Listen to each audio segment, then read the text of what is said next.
ask for help. It's something that it took me a while just because I have a lot of pride and I think that I can teach myself anything, which might be true, but it might take years and that's not very smart.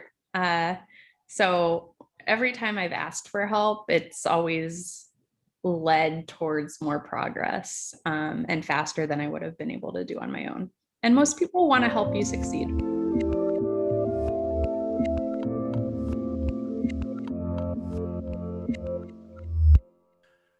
Hey everyone, this is Devin Miller here with another episode of the Inventive Journey. I'm your host, Devin Miller, the serial entrepreneur that's grown several startups into 7- and 8-figure businesses, as well as the CEO and founder of Miller IP Law, where we help startups and small businesses with their patents and trademarks. You ever need help with yours? Feel free to reach out to us. Go to strategymeeting.com and grab some time with us to chat. Today we have another great guest on the podcast, Nicole DeAngelis. That was I started to stutter and then I think I made my way through it. So it's a quick introduction to Nicole. So she's, in her own words, she was one of the weird people that she knew what she wanted to do when she was in middle school.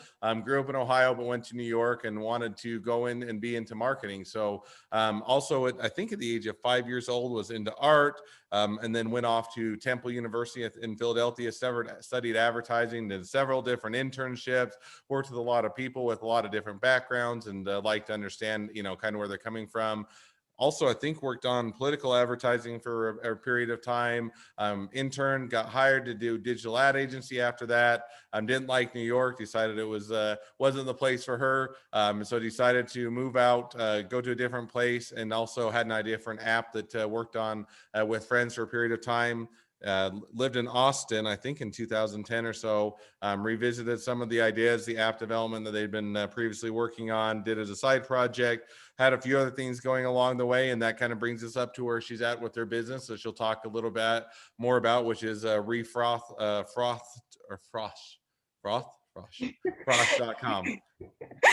All right. With that much as introduction, you can correct anything that I slaughtered. Welcome on the podcast, Nicole.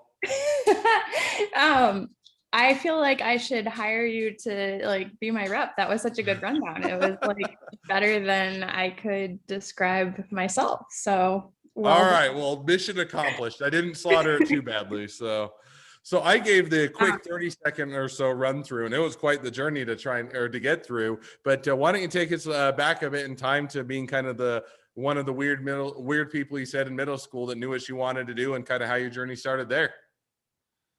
Yeah, so I was always really creative and always kind of thinking about the next thing that I should be doing, and coming up with these oddball ideas and, trying to get my parents to support them. My sister, I would make her my fashion model when I made a dress out of curtains, things like that.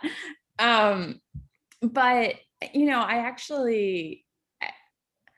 I was pretty good in school, but I never really enjoyed the hard, I don't want to say hard like they're hard, but like the hard sciencey topics such as science and math. And I always loved art. But I had a father who worked, his career was in accounting and finance, and he basically was like, well, I'm not going to support you if you're an artist, so I would suggest you figure something else out to do. Maybe you should be a vet because you love animals. And I was like, but I hate science. So I was thinking about what I wanted to do then, because I knew that I wanted to get out of Ohio, where I was from, and I knew that I would need to support myself. And I really liked art, and I kind of got obsessed with watching commercials and referring products to people just because I saw them on TV. And I thought this would be a really, really cool thing to do. And at that point, I kind of got laser focused on working in advertising when I grew up. So now you got laser focused. You're going to do advertising when you grow up. You go off to school, you get a degree in advertising. Now, after you get the degree and you're coming out with the degree, you're coming out of university, kind of where did your journey start from there? Where did things pick up? Yeah. So, I did a few different internships during college, at a variety of different agencies, some larger, some smaller. And my last one was actually in New York at a digital agency. And I really liked working with the people there and I learned a ton. And I thought I was going to go more into the design and art direction route. But after interning with them, they were like, hey, we think you'd be a good producer slash project manager. Do you want to do that? And I had been working on campus in our graphic design center for 3 years, where I kind of ended up like leading our design team and managing our products or projects and workflow. And I thought, that's interesting. I wouldn't have to be doing the manual tweaking of every design and the revisions, because that's the annoying part, but I'd get to have a say in what's designed and developed. And that sounded interesting to me. So I joined that agency full-time when I graduated. So so you joined the agency and that was in New York, is that right? Mm-hmm. So you did that, and how long were you with the agency, or how long did you do that for? I was there for a couple of years. I would have stayed longer if I made peace with the craziness that is living in New York. Great place to visit. Love visiting. Living there is a different story. So now, you find out, you say, okay, New York is a great place to visit. It's not so much where I want to live. You got, but you do have your job with the advertising agency, and you've been doing that for a couple of years, getting experience there. With all of that, kind of, how did you decide to make the leap? Where did you go to next? Kind of, once you decided, okay, New York's not the place I want to be at forever. How did you decide to transition from there? Yeah, I had a good friend that I met in college. He was from Texas originally, and he was like all about Texas. And I used to make fun of him because I just thought Texas was like kind of a hillbilly place. I hate to say it, coming from the Northeast. But he invited me to come visit. He was like, I think you'd really like it. I think you'd really like Austin. I think you'd like the vibe. So I came and visited in the winter holiday. It was over New Year's, and I had so much fun. The pool, like there were pools that were open. We could go swimming. It was January. Everyone was happy. We could get margaritas for like $2. And he told me how much his rent is. And I just like, my jaw dropped. So, yeah, I, did some quick calculations and realized how much cheaper it would be to live here in Austin.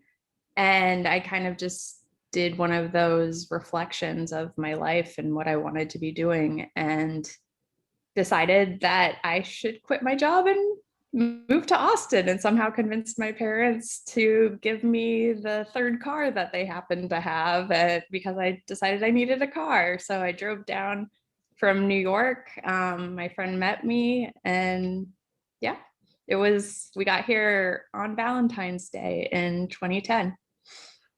So now you get there on Valentine's Day, did you have a job lined up? Did you have an idea of what you wanted to do? Or are you just going to say, hey, I'll move down, I'll figure it out when I get there? Kind of, how did you transition from, New York, had a job, intern there, worked there for a couple of years, to going to Austin?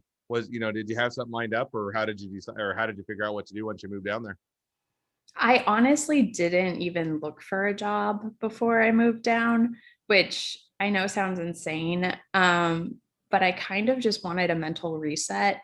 I mean, by that time in my life, I had already had like 30 different jobs, if you count all the different like gigs and things that I had done since I was in high school.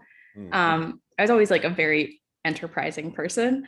And I felt like I needed to give myself some time to have breathing room. I mean, I never studied abroad. I started working right out of college. So for my own mental health, I decided to take a break. And then eventually, much to the dismay of my parents, I took on some like random part-time jobs that didn't really have anything to do with my degree, but were like nice for my mental health.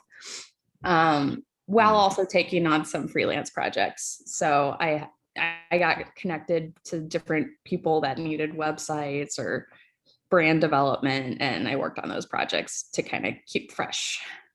So you do that for a period of time, and then I also you make additional friends in Austin, decide you like it, work the various kind of odd jobs in that. Now, how did you get it back into is it Refroth or Frosh? I can't remember how to pronounce it. Refresh. All But right, refresh. I always froth, want to say refresh, and so then I get tongue tied when I try and go to say it. So how did you guys, or where did that enter into the picture? Because I think it was a business that you kind of started, had the idea, set down, pick back up. So kind of how does that intermix with your your journey as far as going to New York and Austin and figuring out odd jobs and everything else? yeah.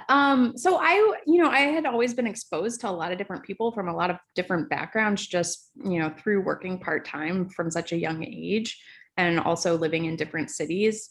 So I've just, I've been one of those people watchers who likes to get insights about how people tick and how they operate and just common threads throughout what makes us human. So I guess that sort of like informs where I'm coming from. But I had the idea for Refresh when I was living in New York. One of the reasons why I didn't like living in New York so much was because it was really difficult to make friends there. And I felt like I was a weirdo because I couldn't make friends and I didn't even know how to talk about it. Like say, hey, I want friends, because it felt almost too vulnerable to even put myself out there in that way. I would go to networking events. I made friends with my coworkers. They were all older than me. We weren't in the same life stage. But it was really difficult. And at that point, I had learned so much about technology and data, and uh, how technology can connect us, with Facebook and things like that. And I was just thinking, how could technology connect us in a more meaningful way, where it's explicitly around helping you make friends based on data points that technology gathers about you, which we know now there's like an infinite amount of pieces of data. So I feel like I'm rambling. No, and I think that makes sense.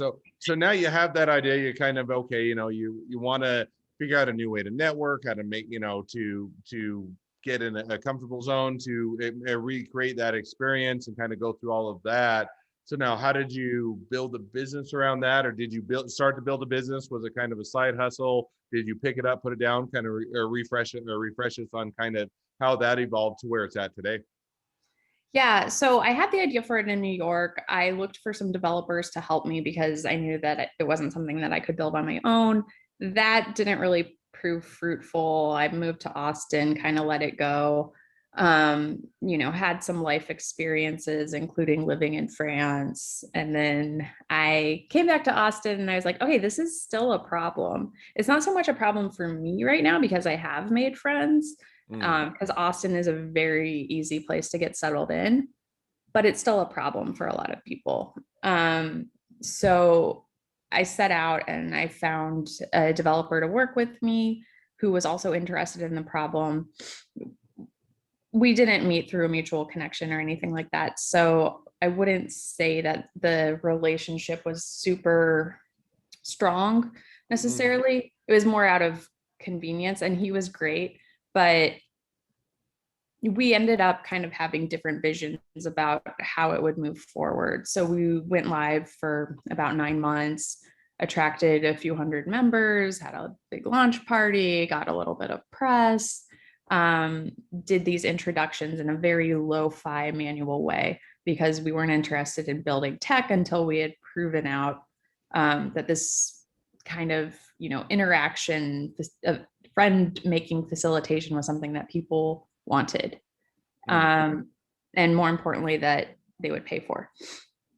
So you kind of pick that back up and you say, okay, we kind of got a mutual connection, or at least someone that can help on the programming side, want to build it. So did you, after you bought or got back from, seeing a bit of the world and going on, and going on that stint, did you dive in full time? Did you do this as a side hustle? Did you form a team, or kind of how did that kind of evolve along as you're saying, okay, this is still a problem that we'd like to fix?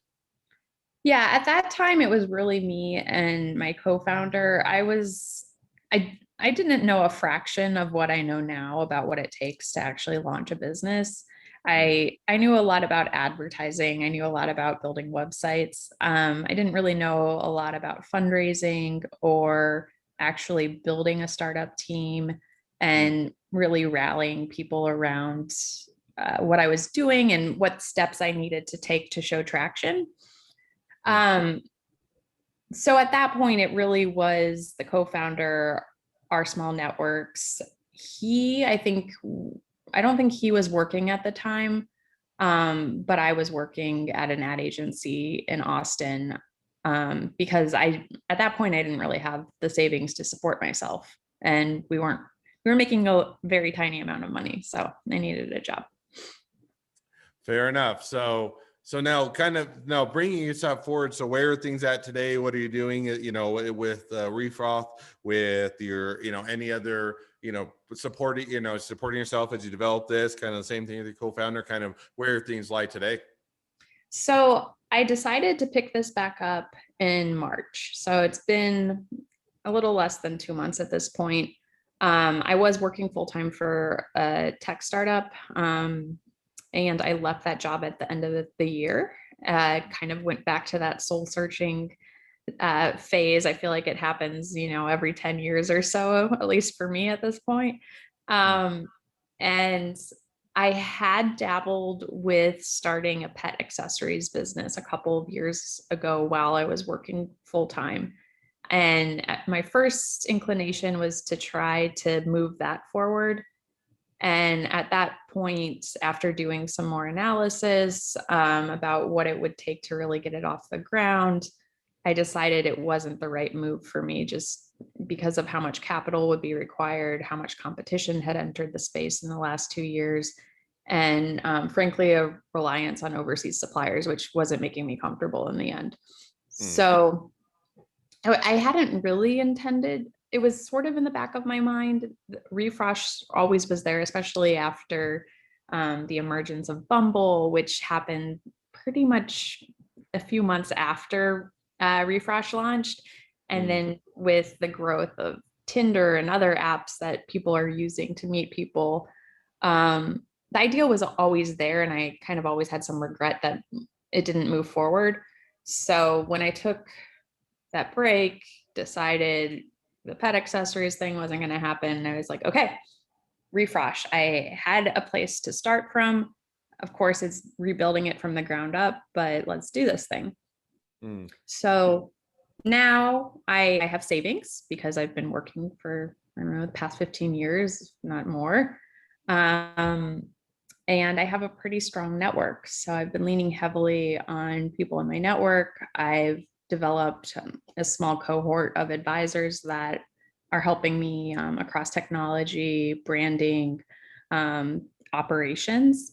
And then I'm building a very small team of, we'll call them contract part-time workers that are helping with more of the executional things around marketing, social media, and design. And I am on the hunt, but I'm taking a very kind of judicious approach this time. I'm on a hunt for a technical co-founder because that's going to be key. Cool. Well, sounds like a lot of things going on, a lot of progress, and a lot of road ahead to keep figuring things out. So all exciting. So, well, as we start to wrap up the podcast, I always have 2 questions. And just as a heads up to everybody, we'll also go over the bonus question and chat just a little about intellectual property if we get a minute at the end after the normal episode. But as we jump to the 2 questions I always ask at the end, first question I always ask is, along your journey, what was the worst business decision you ever made? And what did you learn from it? Yeah, so I was thinking about this for quite a while because I give these very overthinking answers.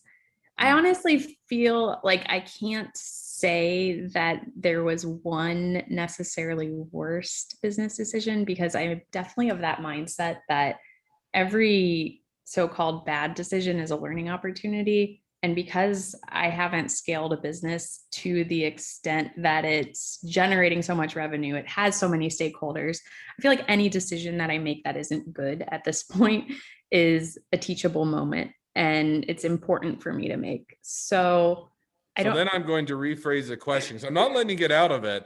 So what was one of the teachable or decisions you made that was a teachable moment over your journey? Getting myself into too many things, not saying no. I get excited about things. I get excited about building and creating, and we'll take the pet accessories business for an example there. I made some decisions that I wouldn't make again, in that I went pretty far in the product development process without necessarily knowing that I was going to have revenues or how I was going to pay for production. Mm. And I would have scaled back how many things I produced. And I also would have vetted out the vendors that I was using a little bit more carefully. Sounds like a great learning experience. Some might even call it a mistake that you learned from, but we won't call it that. So, all right. So then as we go to the second question, which is, if you're talking to somebody that's just getting into a startup or a small business, what would be the one piece of advice you'd give them? Starting their own business or joining a startup? Starting their own business. We'll go with that. Okay. Ask for help. It's something that it took me a while just because I have a lot of pride and I think that I can teach myself anything, which might be true, but it might take years, and that's not very smart. So every time I've asked for help, it's always led towards more progress, and faster than I would have been able to do on my own. And most people want to help you succeed. No, and I tend to agree. And I think that sometimes we feel like, hey, we had to do it on our own. We don't want to burden people. We don't want to be a nuisance or, mooch off them, so to speak. And yet most of the time, if you ask people for help, they'll either tell you, hey, we can't do it right now, but here's other people. They'll give you some thoughts or feedback. But most of the time, people are pretty willing to lend a hand to help people out as they're, doing whatever startup or small business they're getting going on. So I definitely think that's a great piece of advice. So, well, as we wrap up, and we'll chat just for a minute about intellectual property here in just a minute with the bonus question. But as we wrap up, otherwise, for people who want to check out Refroth and they want to find out more about it, they want to be a client, a customer, they want to be a user, they want to be an employee, they want to be an investor, they want to be your next best friend, any or all of the above. What's the best way to reach out and find out more? Well, all of those things are great. Please reach out to me, whichever channel you prefer. All of our social is at Refrosh. It's REFROSH. And my personal email is Nicole@refrosh.com. And you can visit us at refrosh.com. Simple. All right, simple as that. So I definitely encourage people to reach out, connect up, and find out more. So thank you again for coming on the podcast. Now, for all of you that are listeners, if you have your own journey to tell and you'd like to be a guest on the podcast, feel free to go to inventiveguest.com and apply to be on the show. 2 more things as listeners. One is make sure to click subscribe in your podcast players so you know when all of our awesome episodes come out. And 2, leave us a review so everybody else can find out about our awesome episodes. Last but not least, if you ever need any help with patents, trademarks, or anything else, feel free to grab some time with us to chat at strategymeeting.com. So now as we wrap up the normal part of the episode, we'll at least talk or get an opportunity to chat just a little bit about intellectual property, which is obviously an area that I enjoy. And it's kind of fun to switch gears a bit. I always get asked the questions during the normal episode. So now I get to be put in the hot seat, so to speak. So with that, I'll turn it over to you for what's an intellectual property question you have. So I understand fairly well I understand a patent of a physical product. You have your diagram. And actually that's something that I explored with the pet accessories business because I had created this unique collar, which is also why it took quite a while to produce. And that was a daunting process looking into that. There was a lot of, well, maybe you don't know, you have to put it out there and it's very expensive to do that. And I learned about provisional patents. I did a lot of research about this. I guess, what advice do you give to people that are worried about defending their intellectual property, but might not have the money to invest in it and aren't sure if their idea is even patentable?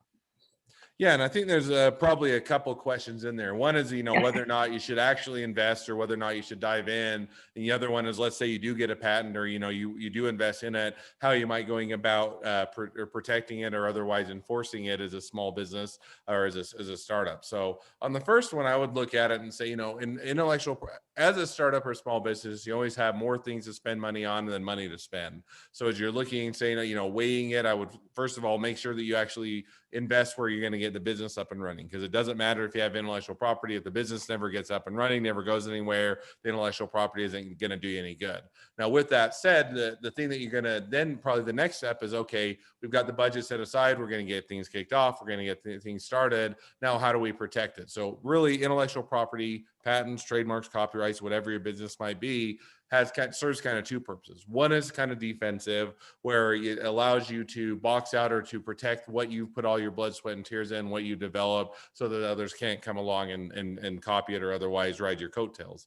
The other thing that it does is also allows you to have an asset that's, an actual valuable asset of the company that you can license, you can, sell, you can, if you do a merger or an acquisition, or you try to get investors, anything of that nature, you can actually capture and get an asset that encapsulates a lot of the time and effort and money that you've invested for R&D. So that's kind of when you're trying to decide when does it make sense, is when do you get to a point that you've invested enough with time, money, and effort. You're saying, hey, we have something here that we want to protect, that we want to have as an asset that we can invest in. On the flip side, you ask a little bit about enforcement. Now, if I were to get into enforcement, it can be more difficult. It depends on who you're trying to enforce it against. If you're trying to enforce it against another small business, then you may be able to compete. You may say, if you're saying, hey, we have the money, we were going to send you a cease and desist letter, you need to stop. A lot of times, small businesses, they're in the same boat. They don't know that they're infringing on you, and they'll stop. So that one is one that you can typically navigate a little bit more easier. Now, if you're up against a big business, it is going to be more difficult because it is expensive a lot of times to enforce. And if you're up against a big business that's better funded, then you're going to say we don't have the same amount of money to invest that they do. There's always a couple options there. One is, every business has a competitor, and you try and think of Apple has Samsung, Pepsi has Coke, Ford has Chevy, and all of those different companies, they always have a competitor, somebody that's up and coming, somebody that's a big competitor, and they're always trying to, outdo one another. So if you're not able to necessarily enforce it yourself, a lot of times you can go to the competitor and say, hey, we have valuable intellectual property, we have great R&D, and your competitors are starting to encroach in this phase or space. Would you be interested in either licensing it from us, acquiring us, or whatnot? And it can oftentimes give that competitor that competitive advantage, and they can go out and enforce it for you. The other thing sometimes you can do is what's called a patent troll, and patent trolls can get a good name and a bad name in the industry, and they deserve both of them.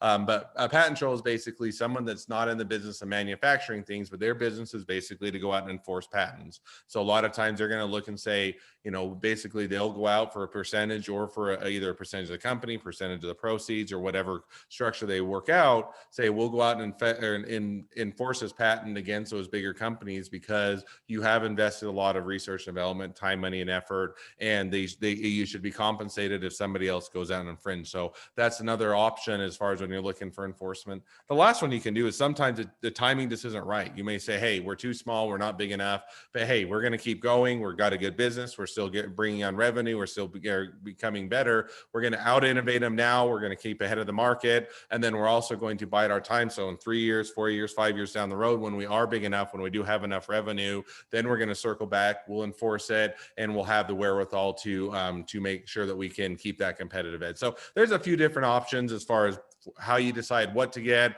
and then how you decide to go about enforcing it. So with that, I've probably gone on long enough with intellectual property. I could go on a much longer if I ever wanted to, and nobody would want to listen except for myself. So with that, we'll go ahead and wrap up the podcast. Thank you again, Nicole, for coming on. It's been it's been a pleasure, and wish the next leg of your journey even better than the last. Thanks so much, Devin. This was fun.